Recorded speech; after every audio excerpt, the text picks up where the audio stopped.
Good morning, everybody. Thanks for coming. It's difficult traffic on the way here, but I know it's difficult, but I hope you're going to find this a very interesting, positive meeting.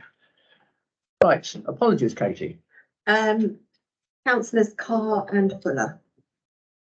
Okay, thank you. 2 minutes. Accuracy of the minutes. Robin. They're accurate, sir. Thank you. Why do I keep looking at you every time there's a question come up? Because they put me directly in front of you, so, Well, anyway, it's fine. so we can look at each other Yeah. fondly across the game room. Okay, thank you. All right, so 3, Graham. Yeah, actions arising from the minutes, Chairman. There was only one, and that was against minute 08 statement of accounts, and for the Deputy Director of Finance and Assets to circulate information about the LGPS pension fund investments. Now, the Deputy Director, amongst other officers, is joining us online, but I can report on his behalf that action has been completed. Thank you very much. Well, moving on, 4, disclosure of interests, looking around. Any? Thank you. Questions, Katie? None, Chairman. 6, over to you, Graham. Chairman, this is a regular item, and I think we actually don't have any new members of committees, but from regular members will know that this is where we have a power under the Regulatory Investigatory Powers Act to support our enforcement activities. Yeah. Enforcing class data legislation. Yeah. This is a regular update to say that we've actually not needed to have recourse to those powers in the period since the committee last met. Thank you. Okay, silence there. 7, committee matters, Graham. Chairman, yes, this is an item that's contained in the agenda pack. It involves setting up a grievance panel and an appeal panel, as set out in the report, which I wish members to take as read. It explains the reason why this panel will be set up. I mean, if the resolution is agreed today, you, Chairman, would chair the grievance panel, and the Vice Chairman would chair the grievance appeal panel. Membership would be proportionate, and I would suggest that if that panel does need to sit in this municipal year, membership is allocated as and when the time arises. Absolutely. Thank you. Agreed? Agreed. Thank you. I think we agreed, and then you put your hand up there. Going up, you just agreed it. It doesn't matter. Do you agree now? I agree now. Thank you very much. Excellent, thanks for that. 8, where are we? Selena. Thank you, Chair. So the purpose of this first paper of myself is to update members on the implementation of the audit actions that were agreed following completion of each of our audit reviews. The pie chart on page 23 of the tax shows the status of the audit actions that have been raised since 2017-18 is what we're tracking to date. We currently only have 4 actions that are overdue and 4 that are still in progress, but where the due date is not yet lapsed. The audit team does continue to liaise with the responsible officers to ensure actions are progressed, and we're satisfied with the approach and the response from action owners. So I'll pause there. Is there any particular questions with regard to that paper? Robin. Might be left field, but just for information for you, Chair, with the important actions, with the previous special meeting we had to discuss the inspector's report, will there be any additional actions added to it for us to audit, in the sense that they make recommendations in there? We don't need to go through the recommendations, they're all made, but will there be any additional actions added to the audit? Because the report should be taken seriously, and I'm sure everybody in this room does so. So I'm looking to you to look to officers to assess whether that is the case. Well, we got a very capable officer on my right, Mark. Thank you, Chairman. Thank you, Councillor. So there won't be any actions added to this audit report. There will be a separate HMIC FRS action plan, which we are required to produce to address the causes of concern that were raised in that report. That will come on a regular basis to the Overview and Audit Committee. So you will see that as a separate report, so you can scrutinise officers' progress against those actions in the same way that you scrutinise progress against this action plan. Brilliant. Thank you. Right. And just a suggestion, because people have very short memories, that when we send that report out to members, it might be worth just attaching a link to it, to the report, not the entire report, because that's odious and too much to print. But then people can cross-reference their scrutiny of the subject against the realities, not their personal endeavours within that subject, if you understand what I mean. Because it's a good way of governance, and make sure that we keep ourselves lined up with the objectives and then work collaboratively to resolve them objectives in a positive way. Mark, I think you. Yeah, absolutely. We'll make sure that's included as a link within the background papers on the cover report, so that you can link back, and there'll be a clear link from the cause of concerns through the action plans, what we're delivering. So that will be there for you. I imagine that would be what stage will we start work on that? Sorry to be a pain. So the action plan is due to be submitted next week. So the Overview and Audit Committee will see it at its meeting in March for its first progress update, I anticipate. Brilliant. Thank you. Thank you very much, Robin. Okay, That's I'll great. bring some spring with me then. Well, if you want to, whatever you Spring like. in our stride when we come to look at that in March, and hopefully the weather will have turned in favour. Anyway, good suggestion, Robin. Right, moving on. Are we still on, have we completed that Yeah. report? Yeah. Yep, so the recommendation, Yeah. Chairman, is that the progress against the internal audit recommendations be noted. Agree? Agreed. The next paper is from myself again. So in this paper, we're updating members on the audit and assurance reviews that have been undertaken since the last meeting. This is our 2024 audit plan activity that we're delivering. Yeah. So the first paper, which is from page 29 of the pack, is the final report of the corporate improvement plan assurance review. I have with myself here Meryl, my colleague, who's going to be presenting that particular piece of work because she led on it, and I thought it would be best she give you an update. So, Thank you. Welcome. Yeah, lovely to meet you. My name is Meryl. Great to be here today. So I won't take too much time. I'll just take the next 5 or 10 minutes or so to just walk through the report that you all got on your desks. So just a bit around the scope for this particular assurance review. We have taken a kind of an independent look at the improvement plans that the service has in place, just understanding how they link together, any dependencies or interdependencies, but also opportunities for rationalisation. The purpose of this review was mostly kind of recognising the quite large number of improvement plans that the service has in place, and just understanding if any efficiencies could be made. Again, any rationalisation, but also any opportunities to make progress reporting a bit more smooth. So if I just turn your attention to a few pages, which I think is page 37, I'll just walk you through the methodology of this particular review, just skipping over the executive summary for now. So in total, we received 43 documents, which we've gone through as part of this review. Just noting that what we understand as improvement plans or any strategies, action lists or plans that consider actions. We've split those into 3 categories. The first one being improvement or action plans, and the second one being principles, commitments or objectives, where we understand that there are commitments in place that the service has committed to actioning, but where there maybe weren't necessarily any actions in place written in a smart way. And we've also received a number of documents that did not contain any actions. As a next step, what we then did is create a visual map of these plans. So to say, just to understand what the external triggers were for some of these plans, just understanding the purpose of why they've been put in place.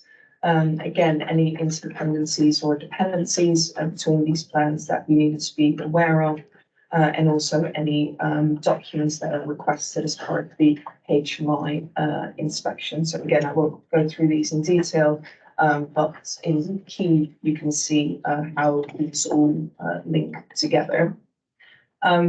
Perhaps to most interest is our observations after going through this documentation review and after having speaking to several stakeholders as part of the service, including Mark, who we've got here, and a few others, including Stuart.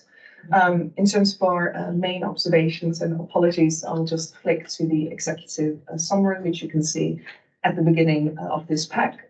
if I just start with the alignment and purpose of plans, we first noted that there is a clear evidence of a solid project planning in the service. And this is evidenced through the improvement plans and the action lists, strategies that we've reviewed.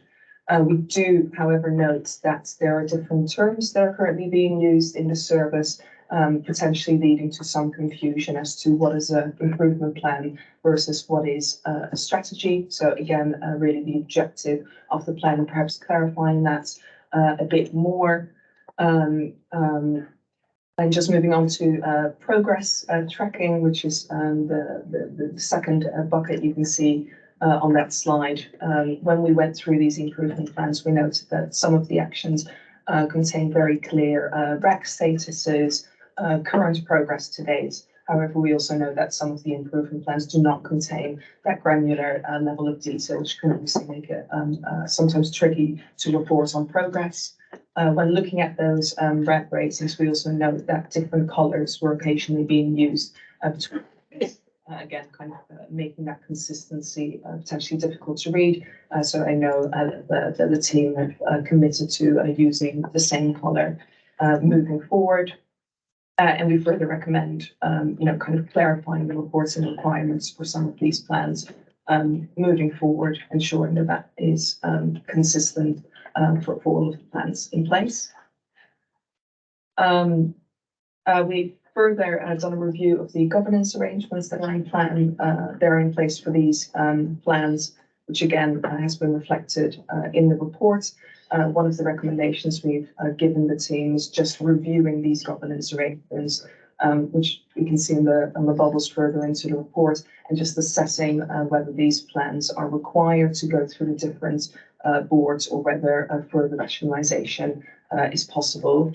This was in particularly noticed for some of the plans that the HR team have in place. There were quite a number of plans, and quite a number of those did not require any status against them. And then finally, I'll just move on to ownership and prioritisation of actions. Again, we noticed that not all of the actions included referenced an owner against them. Some of them have been phased based on priority, but others have not been. So what we've recommended is putting in place a prioritisation matrix just to start categorising the actions based on urgency, impact and complexity a bit more. And really assigning that ownership will be quite critical to facilitate accountability. So yes, if I round all of that up, I think, the visual map has been provided the feedback that it's been useful to kind of see the linkage between these plans, and we also know that the team is picking up some of those actions in terms of assigning ownership and further aiming to rationalise some of the plans in place as well. Selena, anything you want to? No, I think that's I won't add more to that, but I just want to clarify the difference in the reviews that we've undertaken. So I normally present an audit report, and this in particular is an assurance review. So we haven't stated in their management actions for them to take. Instead, as observations and opportunities for improvement. And the idea is for management to take those on board and determine, based on resource and capacity and what they're able to achieve and timelines, they can make that determination for themselves. So what we would hope is that later on, when we do come and do an actual audit, they've taken on board some of these recommendations and improvements in the actual framework have been embedded, and actually see a better way of doing the governance and sort of monitoring of actions and rationalisation of all the decision-making framework that should be following. So it's just to understand the distinction between the two. What that means is that when I report on the audit actions, you won't actually see the recommendations we have in this report. They won't feature in that document because it's not an audit. It's just a different approach. So yeah, we'll pause there for any questions. Robin. Yeah, but firstly, thank you very much, both of you, for the report. Look, to draw out you go to the page 45, 44, unless I'm reading linear, and the dashboard on that page points out things around human resources and health and safety, which are two of the main priorities that I think we should be strongly considering, which impact on the well-being of and operation of our team, firefighters and staff. Those dots on there, it drifts along, and then changes colour radically all the way along. Is the final dot where we are with it, or is the dot along where it starts off at red? How do you read those drafts? It might be that dyslexia or whatever, I'm not reading it as I see it. Are those still present concerns? Are they managed concerns? Because your last dot changes colour to green, yet along the chart, you know, with values and cultures, it remains red, then goes green. Does that mean that we solved those, which doesn't seem evidently possible? No, So if you read it in a principal way, which is, you know, values and culture, which is about the whole way we work together with the staff, and the health and safety issues, the same. From August 20, it states it's an ongoing issue, and that can be related to staffing issues, and it can be related to the amount of resource we've got to support people doing it. I'd like some explanation around that. absolutely. Yeah, just to highlight, and the colours might be slightly confusing. There's the key kind of at the top. So this just outlays the governance arrangements that are currently in place for these plans. So for example, green would signify that the final sign off of this particular plan or document takes place at the level of the buyer authority. So no clear kind of meanings behind those colours, but it just signals where these documents get signed off. Thank you. And just so what I'm getting from that is many of those things will probably come back in the aspect in March. So many of those things will be addressed in the report we received in March. Am I correct in that? Because they are linked directly to the previous conversation that we've all had. Would that be a good analysis, or would I be Mark, can you just, wildly wrong? Yeah, so I can help with that one. So the reason I wanted this piece of work done kind of this year is because there's a really good opportunity for us to improve all of this with our new community risk management plan, which will come to the Fire Authority in February. That's kind of our prime document, which all the other documents hang off of. So we've taken a lot of the observations from this as we start to draft that. So for example, rather than have that and then separate strategies, we're looking at incorporating some of the strategies into that document to do that rationalisation, to streamline some of this governance. So you'll start to see some of these bits streamlined. So when we do look at this again, a lot of the observations within this report, which has been really helpful, you'll start to see reflected in some of these other documents there. Thank you. okay. Any more on that one? Any questions? Right. Chairman, thank you. The recommendation is that the final audits for financial year 23-24 be noted. Shall I go ahead? Oh, sorry. We still want more. Oh, you're doing recommendation just for that bit. Right.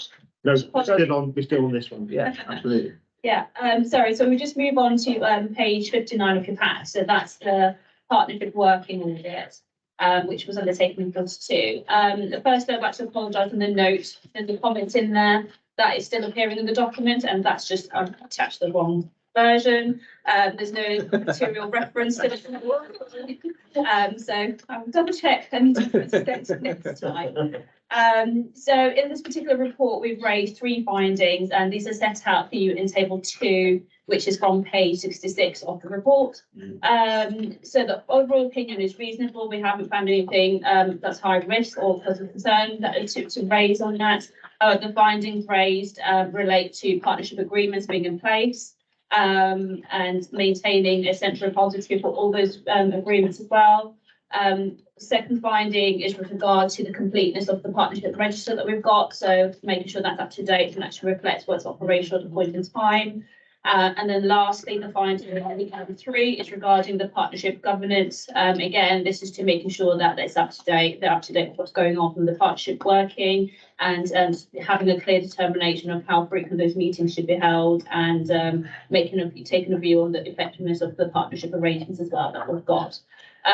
With regard to the management actions, these have all been agreed and we're satisfied with the response received, and we will follow up with those as they fall due as part of normal practice. So I'll pause there for any comments.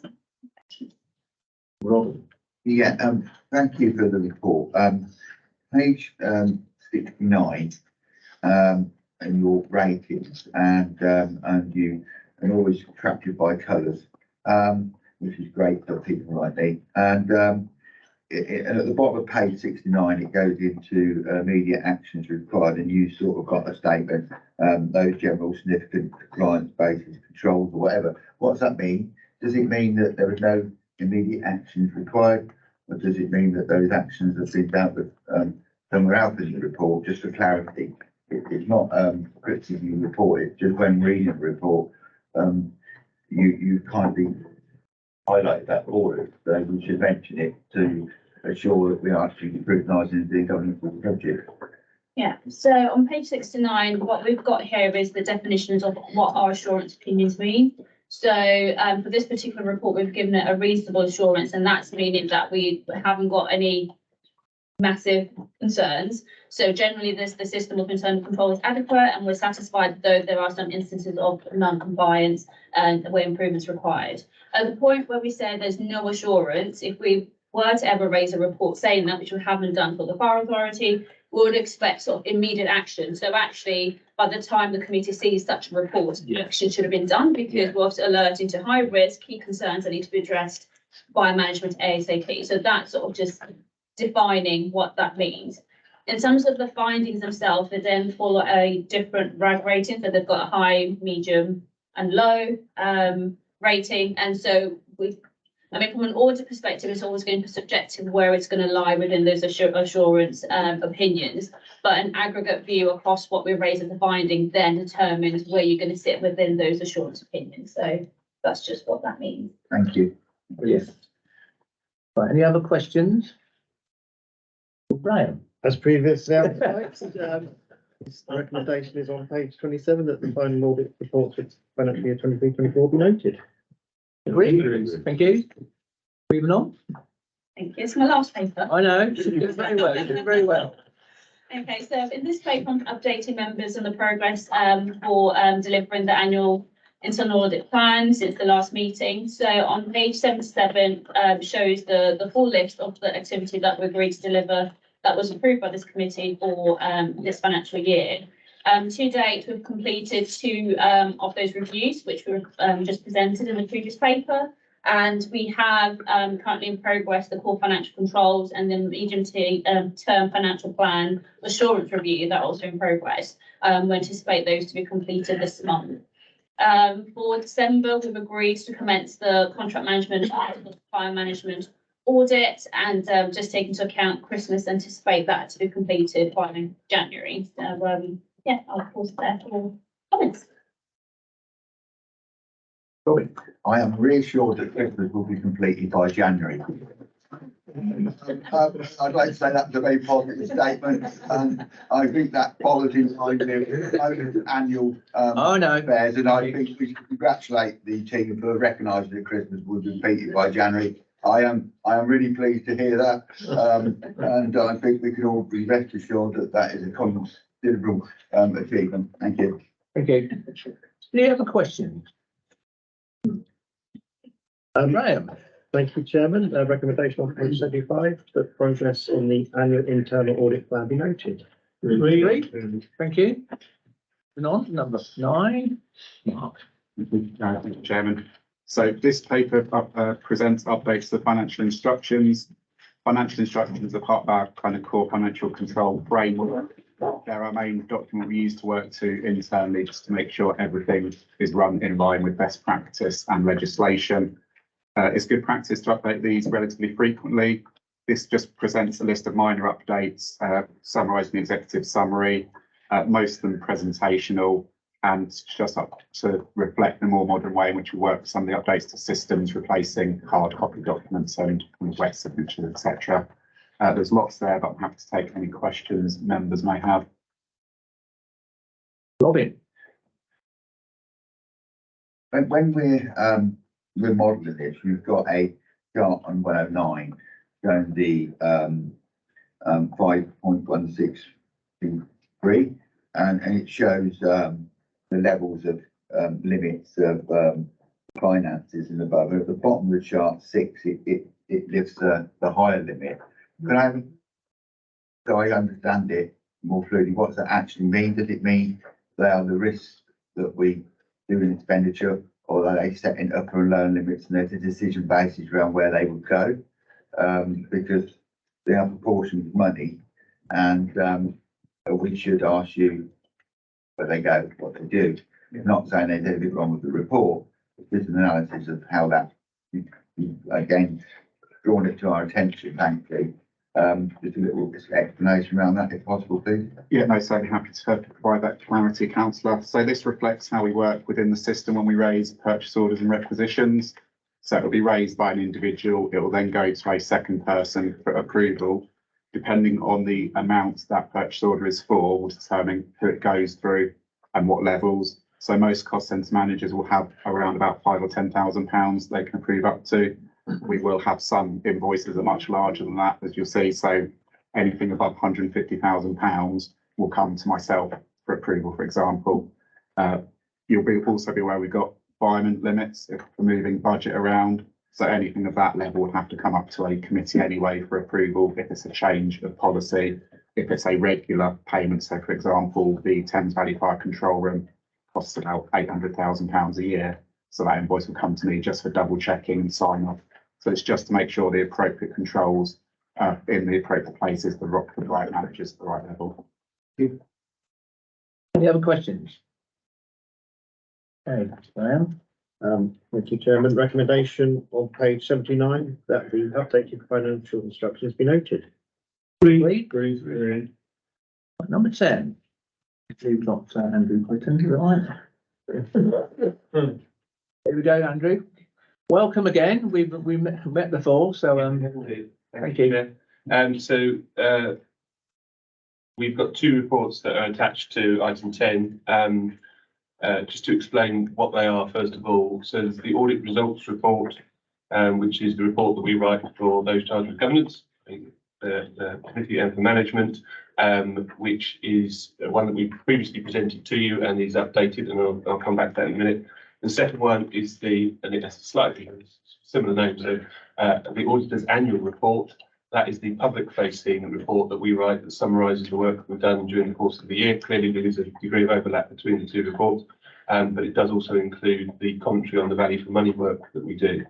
So if I start with the audit results report, just in terms of the update, as I say, members will have seen this before. We have updated it in green, so hopefully it's clear where the updates are.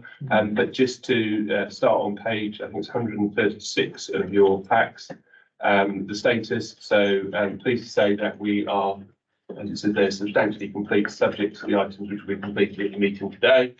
So the signing of the final version of the statements, the representation letter, and an update of our subsequent events review. Pleased to be able to say that we therefore plan to issue an unqualified financial statement, audit report and value for money conclusion for 122 financial statements.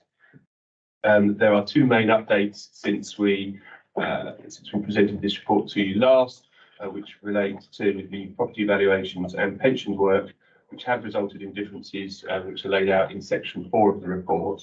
But just to touch on those in a little bit more detail, ask members to turn to page 145 of the report.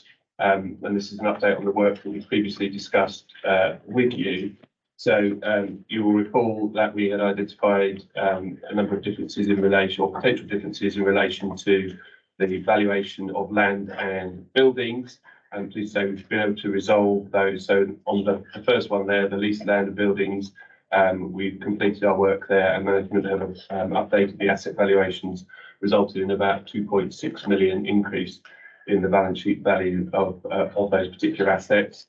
In relation to the asset held for sale, again, we've concluded the work there, and that the value held in the balance sheet was materially correct.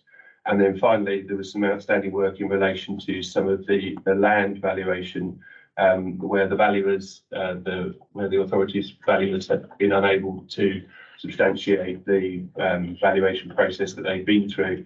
So we sought specialist input from our team within EY, and we identified some differences in some of those land values. But as you will see in section 4, in total, when we both looked at the differences that we had and extrapolated them across the population, it was about £250,000, so not material, and therefore we were content that the values as stated were reasonable. And then on the next page, just to update you, because we had referenced this previously on the pensions work, this relates to the local government pension scheme. The triennial valuation of the Buckinghamshire pension scheme was completed after the March 22 was completed, and therefore both preparers and auditors of accounts have to take that into account, where it demonstrates that there were differences in relation to the pension scheme, because the accounts or draft accounts were prepared on the basis of the previous triennial valuation, so 2019. We completed our work there. Management have made adjustments in relation to taking that triennial valuation into account, and we're happy that those adjustments are appropriate in light of that valuation. So, as I said, those adjustments are listed in section 4, but I'm happy to pause at that point and take any questions. Robin? Yeah, thank you for the report. On the pension things, we should take due regard to that with its people's well-being. You say it was in line with whatever, and it hasn't got the total what's in the scheme. And was there, and will this report and the valuations of that be sent to the people who will receive the pension, so that they have an understanding of what their pension will be, where it is, so that they know they get security when life planning, know what they're likely to have at the time that they retire? Because I think in any organisation that needs to be the case. I'm sure there's a mechanism for doing that, but it isn't in your report. And it might be, I can see a pen waving at me. Yeah, we've got, I'm going to be told that we've got somewhere on the right. That's great. Diane, But you got the answer, Mark. Sure. Yeah. Go on. The LGPS is a defined benefit scheme, so regardless of the value of the fund, people already know what the value of their benefits are going to be, so they don't need to see the value of the fund. But just to reassure you that at the latest valuation, we were more or less 100% funded for our share of the LGPS fund, so we are in a good position in that respect as well. thank you very much. I am reassured. And I'm sure Well done. people listening to this who receive that pension will be equally reassured. Well, you're right, so right, it's really important. Okay, any other, and any more? No, I'm, as I said, the second report there is the annual auditor's report. Yeah. Which summarises the work, so I'm happy to take both of them at the same time. If there are any other questions? Yeah. Yeah, okay. Any other questions? No? In that case, Chairman, take you to the recommendations. Yeah. Page 129, sorry, that the content of the report be noted. Great. Thank you. Right, onward, Marcus. Thank you very much.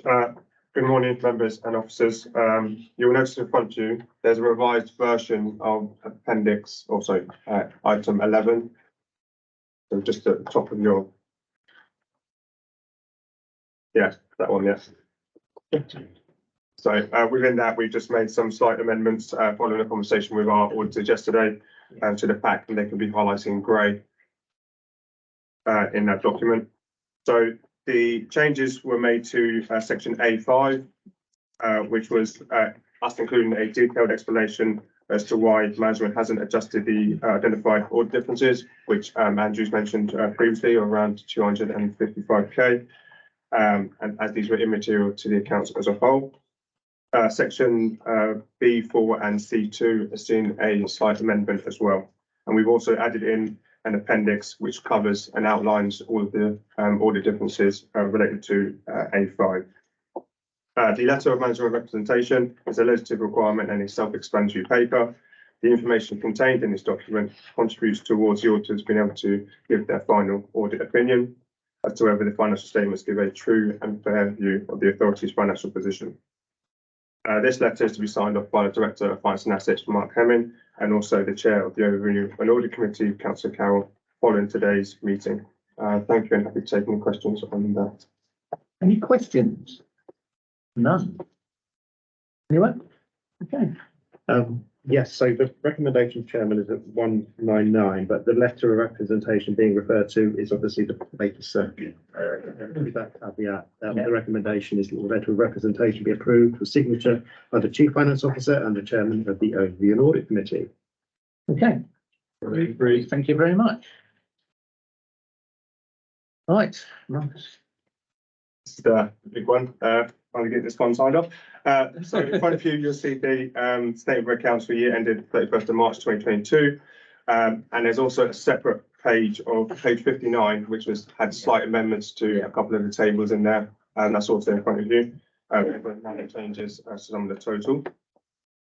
The accounts outline the financial activities of Buckinghamshire Fire and Rescue Service for the year ended 31st of March 2022. It shows financial detail of the statement the authority provides, together with explanatory notes, the resources consumed, and the financial position at the end of the year, and also compared to the previous financial year. When putting together the accounts, the authority have followed the CITPA Code of Practice on Local Authority Accounting in UK 2021-22, based on the IFRS, which is the code. The accounts are drawn up in accordance with the accounting policies, which are set out in detail within this statement of accounting policy section. The responsibility for the proper administration of the authority's financial affairs is vested with the Director of Finance and Assets, who is required by law to confirm that authority's system of internal controls can be relied upon and produce an accurate statement of accounts. The accounts contain 4 main sections. Each of the 4 main statements is supported by disclosure notes, provided additional detail to the figures presented. The 4 main statements are movement in reserve statement, the comprehensive income and expenditure statement, the balance sheet, and the cash flow statement. The accounts also contain information regarding the Firefighters Pension Fund account, along with narrative statements which provide information about the authority's key facts, including key facts about the authority, financial position during 21-22, and corporate risk. The auditor's report and the auditor's opinion will be added to the statement following this meeting today. During the course of 21-22, we had to make prior period adjustments, which Ian White identified a misstatement in note 24E, the revaluation reserve, and also the valuation figures in the fixed asset register.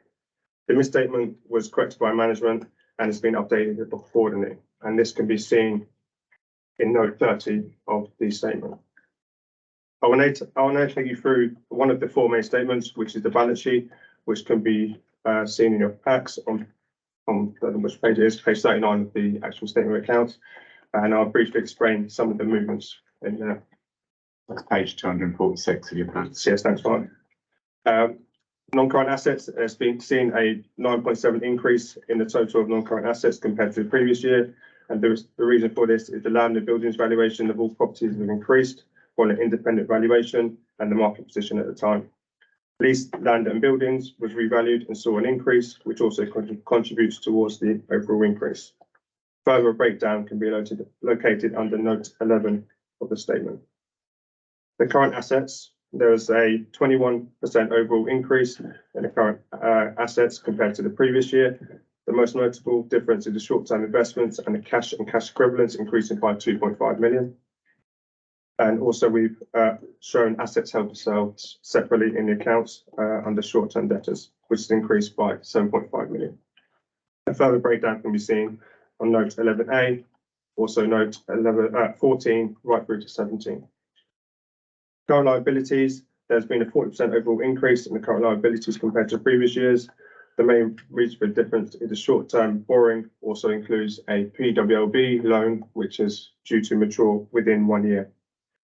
In addition, there's been an increase in the short-term creditors, which mainly relates to the pension top-up grant. Further breakdown can be seen in note 18 and 19 of the accounts. Non-current assets and long-term liabilities have seen a 3% decrease overall compared to the previous year. The majority of the increase is due to liability relating to the defined benefit pension scheme. There's also a reduction in the long-term borrowing. As I previously mentioned, the PWB loan was moved to short-term borrowing. A further breakdown can be seen under note 20, 21, 22, 25, and 28 of the accounts. The reserves positions, usable reserves has increased by 11%, and this can be seen under note 23, and the unusable reserves have decreased by 5%, and this can be seen under note 24. I'm going to stop there and take any questions you may have on the accounts. Robin. Yeah, firstly, thank you for lot of figures and hours you must put into this, hopefully received. It's just 22 financial leases and outstanding obligations. We still seem to have quite, one or two outstanding obligations. And though the total looks promising, what realities do you put around this when preparing the precept? Are we basically in a strong position to prepare a balanced budget, or are we got any obvious challenges which are not necessarily cited in the report, because they're just figures that you would see? At what stage will we see that? Will that go to the other committee? Because we do need to understand that, to know that you're able to build a balanced budget. And it's the outstanding, I said earlier, the outstanding obligation finances, they are things that you've still got to carry on paying when you're balancing your budget up. So rather like the mortgage in it at home, outstanding. Okay, Mark. So the outstanding finance lease relates to the housing we have at Gerrard's Cross, which enables them to be really effective in their day crewing by being literally around the corner from the station. So as you say, that's factored into our annual budget because we pay a certain amount each year, so that's covered within that. In terms of the accounts overall, Marcus highlighted the reserves figure, and we're confident that is a strong reserves figure. And I'm, as part of when we set the budget, I'm required to comment on the adequacy of reserves, which I make that statement and give members of that reassurance each year. And you'll see that statement again when we set the budget in February at the Fire Authority. Very much. Excellent. Any more, Marcus? No. Okay, any more questions?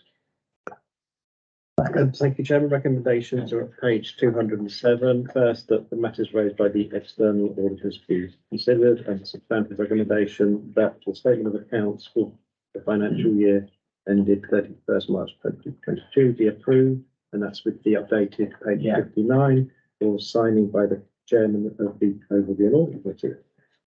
Approved? Agreed. Thank you very much. Marcus. I'll stop talking in a minute.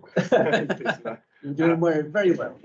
It's my final paper. So this is the treasury management performance for period April to September 23-24. The accrued interest earned during that period was 414k, which is 239k higher than the budget set for the same period, and also 64k higher than the budget set for the whole of the financial year, which is really good news. In terms of investments, as at the 30th of September, the Fire Authority had 21 million invested in various banks, building societies, money market funds, and current accounts. And by the end of March 2024, this will reduce to approximately 15 million.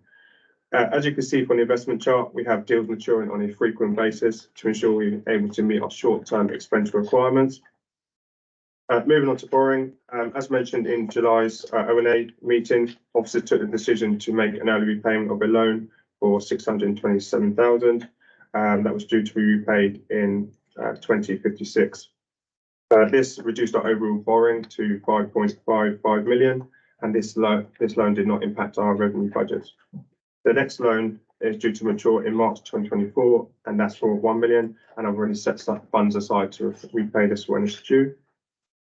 Moving on to budgets and interest, as mentioned, the authority has managed to achieve the full year budget target set at the Fire Authority in February of 350k. By taking the confirmed investment deals up to the 30th of September 2023 and no further investments for the rest of the financial year, the authority will achieve 765k, which is overachievement of 15k. No, this does not include any additional income from our money market funds as well. The Monetary Policy Committee has voted to increase the interest base rate at 14 of the last 16 meetings, with no increase in the last 2 meetings. And the current base rate stands at 5.25%. And the authority, as you can tell, we've been able to benefit from these increases. And as you can see from the benchmarking table, we've been able to outperform these rates during September, which is really good news.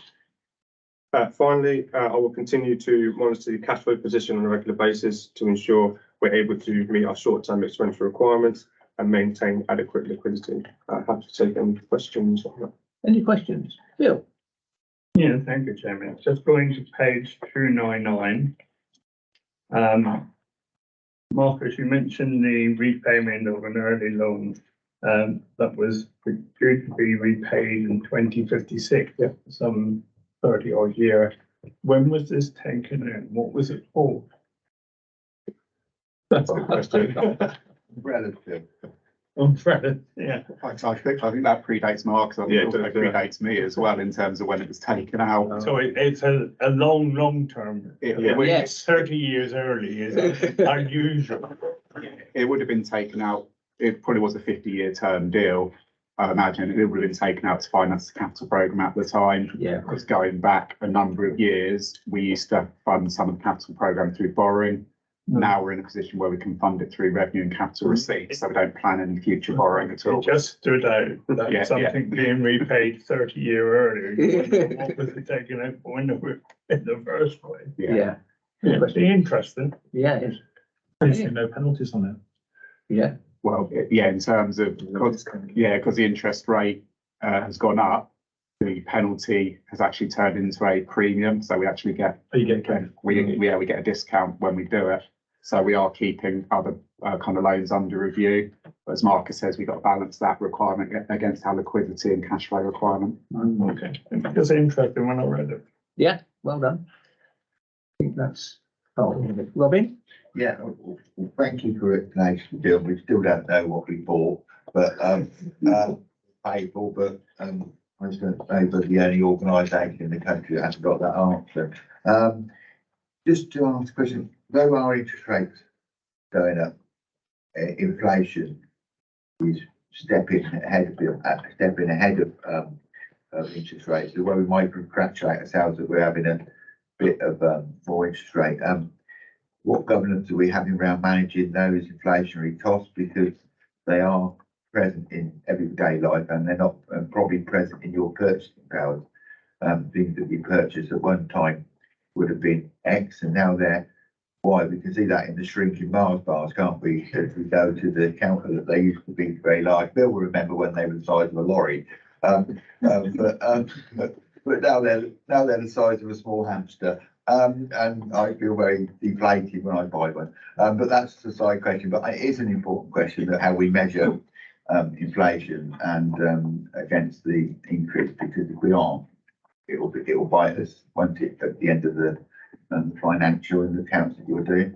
Yeah, no, absolutely. So as part of our medium-term financial plan, we keep a constant eye on inflation because it does impact the cost of, as you say, everything that we buy.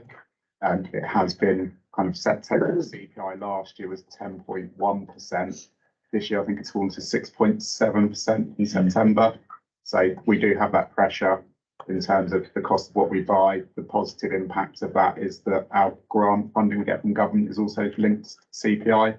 So we expect the grant funding from government to go up by 6.7% again for next year. So we weigh all that up together, along with our forecasted future interest rates and what we think we can get in terms of investment income, because whilst they're high at the moment, again, we expect those to start tapering off over the next few years. So we've factored in that we're not going to get this income forever. So we've been quite prudent in our assumptions around that. Yeah, thank you. But you would agree that once you've had inflation, that takes a price of goods purchased, and though inflation may go down, the original high pegging of the price reflects the historical inflation, which it was at that time, because it doesn't like suddenly nobody goes around and reduces the price of everything, do they? Because inflation's gone down. The core cost will be quite high across the piece, I fear, and that's the same for every organisation and every household in the country presently, that they call it the cost of living. It's the cost of them, in our case, it's the cost of providing. So those core costs there, and it'll be interesting to see how we manage that, because we may have purchases that we planned earlier before the inflation rise, but anything we purchase now is going to be remarkably more expensive than it was at the start of the rise of inflation. Yeah, absolutely, that's correct. And we have seen that pressure, especially on things like buying fire appliances and the cost of those. What we do is we collaborate, negotiate to try and keep those costs down and get the best deal possible. So that whether it's through collaboration with Thames Valley partners, whether it's using national frameworks to make sure we kind of make the most of our purchasing power to get the best deal we can to mitigate as far as possible those price rises. Thank you very much, Mark. Thank you. Any other questions? Thank you, Chairman. Recommendation on page 295 that the Treasury Management Performance 23-24, April to September 2023 report be noted. Agreed. Thank you very much. And we're forever monitoring the size of Mars bars, won't we? Well, believe it or not, it's very important. No, we don't want to. Chairman, in the start of my day, where I buy a marathon or Mars bar, and I'm very depressed that they keep getting smaller. Right, item 14. Thank you, Chairman. So as you know, this is a standing item on the agenda for this Yeah. committee. The report, pages 303 to 323 of your papers, reflects any changes and updates to the corporate risk register since the last scrutinised the 19th of July overview audit committee meeting. Since then, the risk register has been regularly reviewed by officers of our performance monitoring and strategic management boards, most recently at the 17th of October SMB, and also by lead members where individual risks fall within the areas of reference. Appendix 3 contains the detailed evaluations and status reports for the individual corporate risks, and I will briefly overview these before referring back to the Chairman for any comments or questions that members may have. Firstly, if I may draw your attention to Appendix 1, page 307, you will see from this and also from Appendix 2 at page 309 overleaf that we've reduced the rank status and risk score for the workforce availability risk, and it's down from a red 16 to an amber 12. That was done to reflect ongoing progress with whole-time firefighter recruitment. And regarding this, you'll have seen that we have for the first time not only reached but exceeded the target number of 300, with the whole-time firefighter headcount now standing at 314. Obviously, we're not completely out of the woods with this risk, but we should now begin to see beneficial effects from the increase to our capacity as training and development of new staff progresses. Regarding the other risks, I'm just going to pick out a couple of things, such as the impact of recent legislative and regulatory change on the information management and security risk. So that's relates to the introduction of the Data Protection and Digital Information Bill that's processing through Parliament. And also there's been an introduction of new regulations with effect from 1st of October, which affects the processing of claims related to the McLeod Sergeant pensions risk. And those are summarised in the cover paper at page 304. Regarding the climate change risk, you will have seen that we are now focusing on preparations for the winter period, particularly for dealing with flood risks, which is also fairly at the moment, whilst training for summer wildfire risks continues in the background. Finally, you'll have seen some positive developments in relation to the national HMIC FRS values and culture recommendations and the associated corporate risk. And that includes things like the achievement of the Tide Silver standard for this year, the White Ribbon accreditation, and also the launch of our Staff Speak Up campaign. So that's everything that I particularly wanted to draw to your attention. I'll now hand back to the Chair for any comments or questions. Robin. Thank you, Stuart, again for all your thorough detailed report from you. It's always great to see. The areas which you mentioned, and you always draw our attention to the things that we should really look at, which is from 311 to getting work the things in the red. The positive in that is, I think you incorporated that in the statement, our ability that we've got candidates which are going to become full-time firefighters, and I must congratulate the staff who manage them and bringing them on and making sure that they come in a vehicle. But I was talking to them some out there yesterday, and what a fine body of people they were, and a lot fitter than I am. I looked at that ladder and I thought, there's no way I'm going up that. I might come down quicker than I went up. But that aside, we do have the comments which Stuart will recognise, which were made in the report to a previous meeting about our ability to retain pilots. I take assurance that that is going to be brought forward in March. I'd like to understand what work we're doing on attracting, retaining firefighters to, and it's not just a Buckinghamshire problem, it's a national problem, of which we are very much, the geography of Buckinghamshire doesn't assist us in that campaign. Do you believe, Stuart, that that's something that we're going to flag up further, because that will augment and support the firefighters in their job? And the fact that it's been flagged up, I'm sure you're working on it, and it's an obvious question to you, which I know you'll be doing. how we flag that up as a necessity, so we don't lose sight of it, and we don't, and we manage that the best we can, through some advertising campaign or some attracting of opportunities that the service offers. Yes, I mean, just in terms of sort of looking at it from I mean, clearly it's a strategic issue, and you're right, but it's not just about us, it's also affects pretty much every other service in the land that uses the on-call model. What I will say is it will be one of the key elements that will be included in the new community risk management plan, because obviously it was identified by the HMRC CFRS as an issue, and it's interrelated obviously with the availability of appliances and all of those sorts of things. So that will very much be a key feature of that particular plan. As regards sort of ongoing recruitment activity for on-call, I know obviously that's still in progress. I might just perhaps ask Simon perhaps to comment on that one. Yes, of course. Yeah, no, it's a really good question, Councillor, and you're right. It is a national issue. Certainly, as a service over the years, we've made good progress in terms of building and exploring different contracts and different ways of trying to attract and retain on-call firefighters. But it really is a challenge.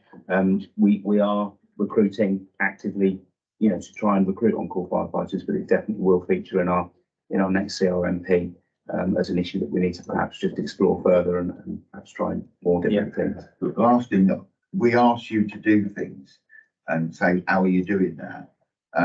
Would it be possible to do some blue sky thinking how we can do things here as members to try and assist you in attracting those people to the service? Fortunate thing about everyone who has their own areas that represent their own schemes, from Milton, Keynes to right down to Charing Cross. I think they don't go down there much. I'm in North Buckinghamshire, it's not really where I go. If I'm asked to, but I mean, it's quite a challenge, and we need to use every person we've got, every contact we've got, to advertise the value of that and what it actually gives back to the service, and understand your employer relationship has changed somewhat to what it has, and that's probably to do with the economics of the country. And we need to understand that, but we should be helping you, not just keep saying, can you do? Why don't you do? Because we've got the responsibility to scrutinise things, and if something goes wrong, we should bear the responsibility of why it's gone wrong, not point to where we are. I'm not saying anything you've done is wrong, but I do think there must be some way that we can explore that, because I think we have a hidden resource here with and that we should be able to support you. Mick? Yeah, thanks, Councillor. And you make some really, really good points there. And the whole thing around the on-call piece has been a challenge for the 30-something years I've been in the fire and rescue service. And where members can assist is when we do run our have a go evenings and have a go events, where you can encourage people from your own constituencies to come along and have a go. Yeah. Because a lot of people don't realise that their local station may be an on-call station, and that may be an opportunity for them. We do run lots of campaigns. Our marketing and comms team put out lots of social media now and when we're going to be doing things. But yeah, any assistance you can give us would be greatly appreciated. And I've got ability to talk and introduce it. Okay, well, any other questions? Anybody? Right. Thank you, Chairman. Recommendations are at page 303. First, that the status of identified corporate risk Annex C be reviewed and approved, which has been done, and that comments be provided to officers for consideration and attention in future updates and reports. Is that approved? Agreed. Thank you very much. Right, 15, Suzanne? Thank you, Chairman, members. The compliments and concerns and complaints report is brought to the Overview and Audit Committee on an annual basis to assure our communities within Buckinghamshire and Milton Keynes that Buckinghamshire Fire and Rescue Service keep expressions of dissatisfaction seriously, and that any learning from the investigations undertaken is fed back into the organisation. The report will be reviewed by the lead member for People, Equality and Diversity and Assurance prior to the submission to this committee. The papers at pages 325 to 334 of your packs, comprising of a covering report and one appendix, reflect the previous 3 years of data, and you will note that there has been a slight increase in the number of complaints in 2022-23 from the previous year, an actually increase of 4. However, overall, the number of complaints we received has declined over the 3 years from 25 in 2021 to 13 in 2022-23. As reported on page 333 of your pack, customer satisfaction forms to both domestic and non-domestic users of our service following an incident were not sent out for the whole year. However, you can see from the information on page 332 of your packs that satisfaction rates across the 3-year comparison still remain high. Responses to both areas are reported on separately within your packs, pages 332 to 333, with a synopsis of some of the qualitative responses received. An independent social research practice, Opinion Research Services, collate the responses and provide an annual report of their findings to the service. The report is presented to our Performance Management Board to aid officers in identifying service improvements. That concludes my report. Thank you for your attention, and I will now hand back to the chairman for any Absolutely. questions or comments that members may have. Any, Robin? I think the report doesn't actually reflect the general satisfaction with fire services in the sense that I don't get people come up to me in the street and say what they've got problems with firefighters and the fire service. But I will say one of the things that will pick it up as we move away from the inquiry issues in London, the pandemic, is that when we return to normal procedures, and I did get a case of it the other day where a constituent said to me how wonderful it was that people came around and checked her firearm and made her feel safe and secure in her house, which is a positive, and that's not been possible because of that period. But when those sort of things take place and the face-to-face contact with firefighters, because generally people know them, they feel comfortable about them, and they are one of the trusted people in uniform, which is a rarity. I think that will go up. I've got every faith that will go up once our firefighters start getting back out into the public in that way, which they are starting to do, which I've thought reassurance in the street by a person who was very complimentary about it and said how it made her feel safe, how it made her feel secure, and how she valued the fact that they've been in. And I think we all make criticism when there's a good thing. You should say it, because people only ever concentrate on the negative. So I think going forward it will improve. Okay. No comment. Yeah. Just in relation to that, it's worth noting that for the period where there was an increase of 4 complaints, there was a 76% increase in the number of visits Yes. that councillor statutory referred to. So an increase of 4 is quite minimal. Yeah. Okay. Any other comments? Thanks. I'm looking at page 332, and then the table that talks about domestic incidents over the past 3 years, and the total level of satisfaction is consistently extremely high. Very good. But then it talks about the number of respondents are going from 207 to 144 to 23. Yeah. That's a 90%-ish reduction. So is there a story behind that? Simon? I can take that question. Yeah, it's a good spot, councillor, and it is something that we are aware of. The background to that is basically that the administration capacity that we had in the service last year over the reportable period was struggling because we did have a number of vacancies within that team. But also, if you remember, we refocused our effort on improving and increasing our prevention activity last year. So we did increase the number of home fire safety visits that we were doing significantly, and that had an administrative burden as well. So it was one of those things that did kind of fall down the priority list, and that's the reason why there were less letters sent out to respondents.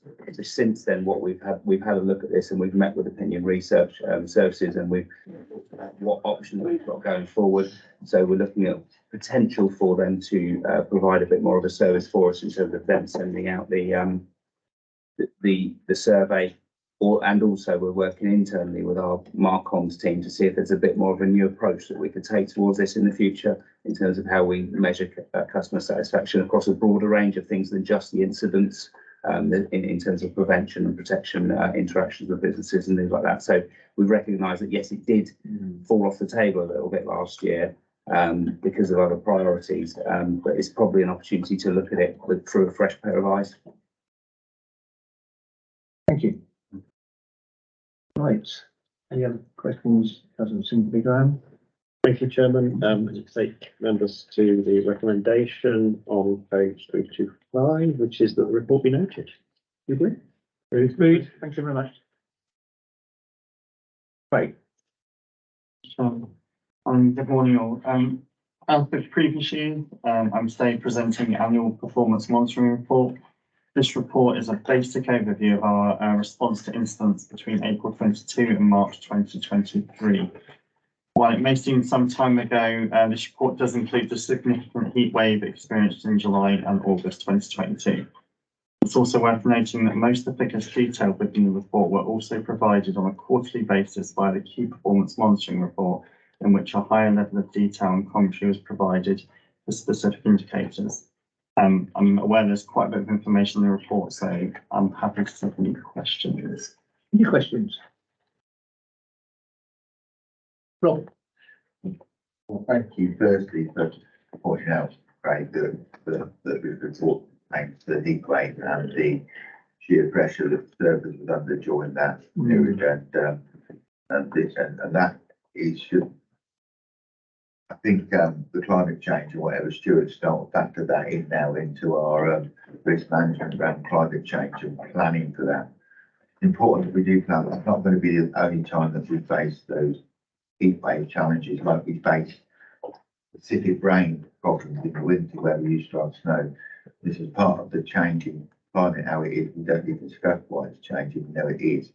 I think that's good that you've done that. And will we, in our planning going forward, it's very useful to the other. So day follows night, we're going to get that instance of appear in another summer in the not too distant future, because climate's what's happening. If you only have to look at this, dry weather starts earlier in the year. By the time you get to the August, which is the time when we were under shear pressure, it will be there again. So I'm glad that you mentioned, I'm glad you brought it up, and I'm sure that this is something, thanks to Stuart's work, we're going to be monitoring going forward how we plan the service to match that. And the chart's good, and I think it's totally, as I third time saying, I think we take responsibility, brought that up again, so we don't lose the sight of it, because it is going to be present in our lives going forward. Agree. Okay, any other comments? X. And I'm now looking at page 5. And looking at our instant response times, and for the last 6 years, the 1 to 6 minutes, 6 to 10 minutes, 10 to 15 minutes are clearly defined figures, whereas 15 minutes and above is a bit more vague. It could be 16 minutes, it could be 3 hours and 10 minutes. But consistently, it was being running at 7%, and this year it went to 10%. Is that a trend, or is that just an anomaly? I'll say a bit of both. The heat wave doesn't help. So generally with the heat wave, you have your fires not where the stations are based, but generally in rural areas, so it takes long to get there. Yeah. That then compacts with simultaneous demand. So where you use one appliance, you need another and another. So I think at one point we required, it was over 40 appliances, and we don't even have 40 appliances. So you can imagine the response time for those then gets larger. So there is that part. The aforementioned problem we have with the on-call, they tend to be in the areas where they have higher response times. So that's another impact. So it's a bit of both. Is the quick answer. Yes, there is a small trend, but there's also the impact of the heat wave and the on-call. Thank you. And just on, sorry, to come in on some of those longer attendance times as well. One of the issues we do monitor is motorway responses, because if we get called to the wrong carriageway, or it's a long journey because we have to go to the next junction to come back, that does have an impact on those longer attendance times, just because the distance is travelled and getting the wrong addresses and all those types of things that factor in. So that's another anomaly where we've got quite a lot of motorway within the county. We also get a lot of instances where I can see smoke in the distance. So then our crews are going up and down the roads looking for where that smoke potentially was or never was. RTCs on the RTCs registered their bag gone off so it looked like smoke, but it's all been cleared and gone. Such things. So yeah, that covers it. Yeah. Okay. Any other questions? None, Graham? Thank you, Chairman. Recommendation on page 335 that the outturn performance against the outcome measures specified in the corporate plan 2020-2025 be noted. Is that approved? Right. Agreed. Thank you. Item 17. Thank you, Chair. The Prevention Improvement Plan highlight report of this period from July to August 2023 is on page 366, as it's 8 on the site. It summarises progress that the service has made against the required long-term improvements in prevention delivery, and it bears in mind that this report was written prior to us receiving our HMI inspection, so it gives our benchmark at that time. The plan itself originally had 60 recommendations within. Of those, 33 are now completed. The midterm review of the plan was completed, and that acknowledged that the outstanding recommendations still remained valid and appropriate to be continued with a couple of minor changes to the actions associated with them. The work that has been going on to secure this ongoing improvement has also had to factor in some issues we've had with processing referrals that have required a redirect of some of our administrative capacity to get that resolved, sorted. And a great help to that was the appointment of a new substantive administrative support manager. They've been enrolled for a number of months and are making changes within that area. We have also been working on the redesign of a referral system, which goes beyond the IT system to include the end-to-end process as well, when an email or a phone call is received to when a visit, as Councillor Stutchbury referenced, is completed at somebody's house.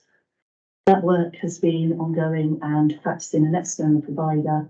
They are in receipt of all of our requirements and are now working on the development of an improved IT system for that, so that we will have greater efficiencies associated.